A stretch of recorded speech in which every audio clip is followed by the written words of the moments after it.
అధ్యక్షులు గౌరవనీయులు బాలరాజు గారు, మన టీఎం నాయకులు మాజీ శాసనసభాపతి గారు పోచారం శ్రీనివాసరెడ్డి గారు, వేదిక మీద చాలా మంది మాట్లాడారు. భాస్కర్ రెడ్డి గారు ఇప్పుడే సందేశం కూడా జరిగింది. కొన్ని సంవత్సరాలుగా మేమంతా కలిసే ఉన్నాం, కలిసి విడిపోయింది. కాంగ్రెస్ లో శ్రీనివాసరెడ్డి గారితో పాటు పనిచేసాం.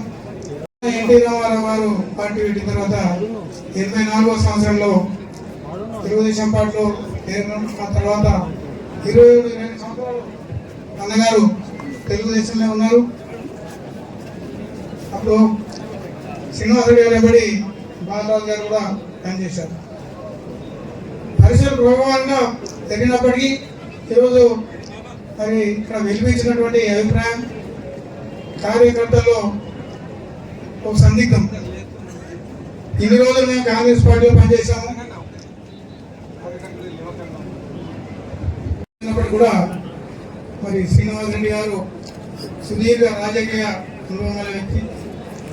బాలరాజు గారు కూడా దాదాపు మరి అనేక సమస్యలను పార్టీలో కాంగ్రెస్ పార్టీలో ఉండి 2 టర్మ్లు ఓడిపోయినప్పుడు కూడా మరి పార్టీ కూడా కృషి చేసిన వ్యక్తిగా ఈరోజు కాంగ్రెస్ పార్టీ గుర్తించి ఆయనకు రాష్ట్ర స్థాయిలో అవకాశం కల్పించడం జరిగింది.